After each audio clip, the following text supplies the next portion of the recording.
Hello everyone, कैसे हो आप सभी। आज हम पढ़ने वाले हैं बिजनेस स्टडीज। ठीक है, हम स्टार्ट कर रहे हैं बिजनेस स्टडीज को। तो हम क्या पढ़ेंगे आज, हम देखेंगे कि ह्यूमन एक्टिविटीज क्या होती हैं, उसके टाइप्स देखेंगे, बिजनेस, उसके ऑब्जेक्टिव। तो चलो शुरू करते हैं।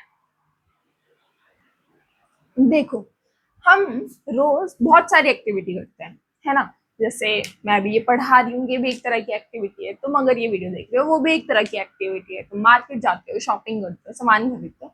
हम जो भी चीज करते हैं वो सब एक्टिविटीज तो होती है, ठीक है। तो उसी को हम बोल देते हैं क्या, ह्यूमन एक्टिविटी। अब ये जो ह्यूमन एक्टिविटी है ना, इसको हम दो पार्ट में डिवाइड कर देते हैं। एक जिसका मोटिव होता है पैसे कमाना, और दूसरा जो हम खुद की सेटिस्फेक्शन के लिए करते हैं, ठीक है, हमें अच्छा लग रहा है वो करके, वो चीज।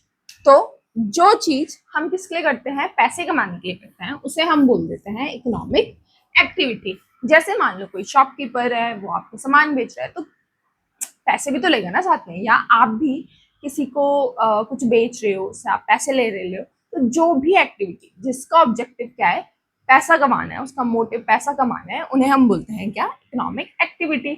और वो सारी एक्टिविटी जिनका ऑब्जेक्टिव पैसा कमाना नहीं है, वो गई नॉन इकोनॉमिक। जैसे कि मान लो आपने घर में खाना बना दिया, या आपने किसी की हेल्प कर दी, तो ये सब क्या है, नॉन इकोनॉमिक एक्टिविटी। अब ऐसा तो नहीं होता कि आप किसी की हेल्प करो और बाद में सोचो कि अब ये मुझे पैसे देगा, ऐसा नहीं होता ना। तो ये हो गई क्या, हमारी नॉन इकोनॉमिक एक्टिविटी। अब देखो, हम बिजनेस स्टडीज पढ़ रहे हैं ना, तो हम ये वाला पोर्शन अभी नहीं देखेंगे कि भाई कि ठीक है नॉन इकोनॉमिक एक्टिविटी क्या होती है। हम देखेंगे हमारे इकोनॉमिक एक्टिविटी क्या होती है।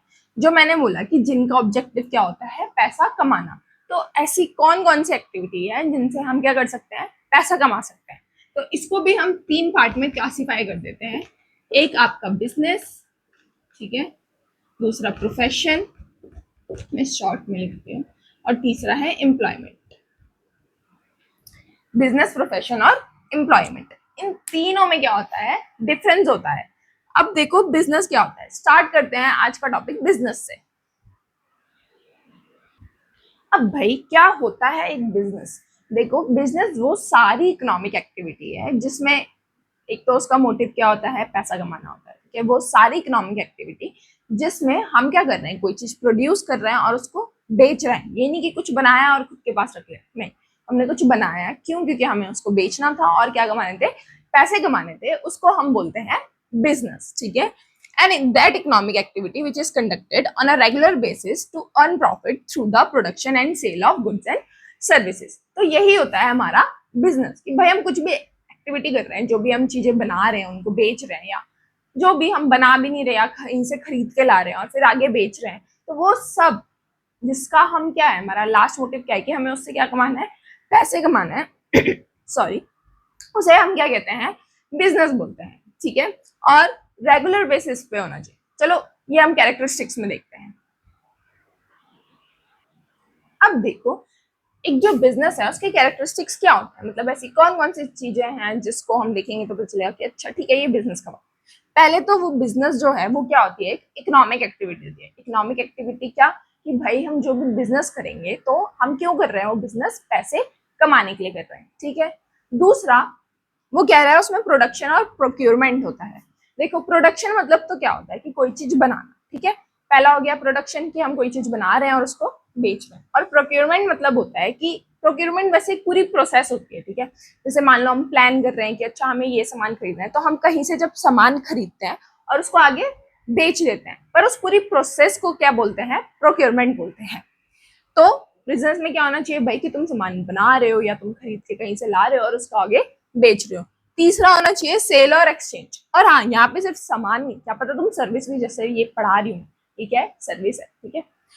तीसरा है सेल और एक्सचेंज। अब जो तुमने सामान बनाया है ना, मान लो तुमने क्रोशे आजकल बहुत चल रहा है, तुमने ऐसे क्रोशे का फूल वगैरह बनाया और अपने घर में सजा के रख दिया, तो वो नहीं होगा बिजनेस। तुमने अगर वो तुम बना रहे हो क्यों, बेचने के लिए आगे, तो उसे हम क्या बोलेंगे, बिजनेस बोलेंगे। कि भाई तुम्हारा क्या होना चाहिए, सेल होना चाहिए, एक्सचेंज होना चाहिए गुड्स और सर्विसेज का। फिर आता है पॉइंट रेगुलर बेसिस। देखो, अब जो क्रोशे वाला एग्जांपल ले लो, तुमने महीने साल में तुमने बस कभी एक बारी बना दिया और एक बारी बेच दिया, उसको बिजनेस नहीं बोलेंगे, ठीक है। वो क्या हो गया, तुम्हारा वन टाइम थिंग थी, उसको बिजनेस नहीं बोलते हैं। बिजनेस जो होता है वो रेगुलर बेसिस पे होना चाहिए। अब रेगुलर बेसिस का मतलब यहाँ बिल्कुल नहीं है कि तुम्हें रोज करना है, ठीक है। बस ये है कि जो टाइम पीरियड है ना वो कंसिस्टेंट होना चाहिए। मान लो तुम हफ्ते में 2 बार वो चीज कर रहे हो, या तुम हर मंथ के संडे वो चीज कर रहे हो, तो मतलब समझ रहे हो ना, एक रेगुलर बेसिस होना चाहिए, एक रेगुलर टाइम पीरियड होना चाहिए, कंसिस्टेंसी होनी चाहिए उस चीज में, ठीक है। फिर आता है प्रॉफिट एंड। अब भाई तुम बिजनेस करोगे क्यों, अगर तुम्हें मेन मोटिव क्या होता है किसी भी इंसान का बिजनेस करने का, कि उसको क्या करना है, उसको पैसे कमाने। तो एक क्या होता है बिजनेस में, पैसा कमाना होता है, फिर मतलब प्रॉफिट कमाना होता है। पैसा तो वैसे भी कमा रहा है, पर प्रॉफिट कमाना मतलब कि जो तुमने इन्वेस्ट किया है उससे ज्यादा तुम्हें मिलना चाहिए। फिर होता है रिस्क। अब भाई बिजनेस स्टार्ट करोगे तो रिस्क तो ऑब्वियसली होगा, ऐसा कोई भी बिजनेस नहीं होता जिसमें रिस्क इंक्लूड नहीं होता। फिर आता है अनसर्टेनिटी। अनसर्टेनिटी मतलब कि पूरा नहीं लिखा मैंने, अनसर्टेनिटी ऑफ रिटर्न, ठीक है। अनसर्टेनिटी ऑफ रिटर्न्स मतलब कि तुम्हें नहीं पता कि जो तुमने इन्वेस्ट करा है तुम्हें आगे प्रॉफिट कितना मिलेगा, तुम्हें मिलेगा भी, नहीं मिलेगा, कम मिलेगा, ज्यादा मिलेगा। तो क्या होता है बिजनेस में क्या होती है, अनसर्टेनिटी होती है रिटर्न्स की, ठीक है। तो ये थे बिजनेस की कैरेक्टरिस्टिक्स। अब देखते हैं कि बिजनेस के ऑब्जेक्टिव क्या होते हैं। अब भाई बिजनेस के ऑब्जेक्टिव के लिए तुम खुद को इमेजिन करो कि तुम क्या कर रहे हो, एक बिजनेस कर रहे हो, ठीक है। तुम्हें एक बिजनेस करना है, तो तुम बिजनेस क्यों करोगे, ठीक। ये सोचो कि तुम बिजनेस कर रहे हो तो तुम क्यों क्यों करोगे उस बिजनेस को। देखो पहला तो ये कि तुम्हें क्या करना है, पैसे कमाने, तुम्हें प्रॉफिट कमाना है, ठीक है। तो मेन एक पहला ऑब्जेक्टिव क्या हो गया कि हमें क्या करना है भाई, प्रॉफिट कमाना है, ठीक है। अब उसके बाद अब जो तुम बिजनेस कर रहे हो, या तो वैसे बिजनेस और भी होंगे मार्केट में, है ना। तो तुम क्या चाहोगे कि तुम्हारा बिजनेस में क्या हो, तुम अपना नाम बनाना चाहोगे ना बिजनेस में। जैसे मान लो मैं कोई बिजनेस, चलो मैं, मेरा इंस्टीट्यूट है, ठीक है, मैं पढ़ा रही हूँ इसमें, ठीक है। तो अब मैं क्या करूंगी भाई कि बच्चे मेरे इंस्टीट्यूट में, मैं अपना नाम बनाऊंगी ना, मैं उनको मे बी कैसे भी करके मैं अपना नाम बनाऊंगी कि मैं उनको अच्छे से पढ़ाऊं, ठीक है। तो ताकि बच्चे आए, हाँ भाई वो अच्छे पढ़ाते हैं, हमें वहां जाना चाहिए। तो वो क्या होती है हमारी मार्केट स्टैंडिंग। तीसरा, तुम क्या करोगे अगर तुम मान लो बिजनेस में आए हो, ठीक है, तुम बिजनेस कर रहे हो, वैसे बिजनेस भाई सब भी कर रहे हैं, तो तुम ऐसा क्या करोगे कि सब तुम्हारे ही बिजनेस में आए। पहले तो चलो मार्केट स्टैंडिंग तुमने नाम बनाया है, ठीक है।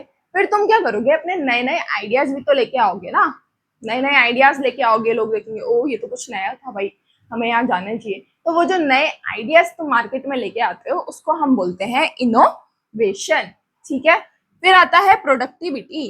अब हम सबको पता है भाई हमारे पास क्या होते हैं, जो रिसोर्सेज होंगे, ठीक है। तो तुम क्या चाहोगे कि तुम उन रिसोर्सेज का बहुत अच्छे से यूज कर पाओ, यही तो चाहोगे ना।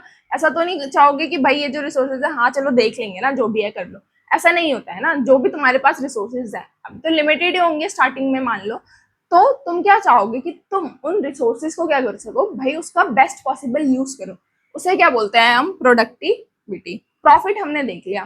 फिर एक ऑब्जेक्टिव क्या होती है भाई, सोशल रिस्पॉन्सिबिलिटी। अब सोशल रिस्पॉन्सिबिलिटी जैसे इन्वायरमेंट का ध्यान रखना, अपने आसपास का ध्यान रखना, ठीक है। जो भी कस्टमर्स हैं, तुम्हारे एम्प्लॉयज हैं, एम्प्लॉयज को भाई अच्छे से टाइम पे उनको सैलरी देना, फेयर सैलरी देना। जो कस्टमर आएंगे उनको क्या देना, फेयर रेट पे आपने सामान देना है, ठीक है। ऐसा नहीं कि भाई कुछ भी दाम कर रखे हैं, ऐसे नहीं, ठीक है। अपना भाई प्रॉफिट तो इंक्लूड करेंगे ही, तो एक रीजनेबल रेट में सबको क्या करना, चीजें देना। फिर आता है फिजिकल एंड फाइनेंशियल रिसोर्सेज।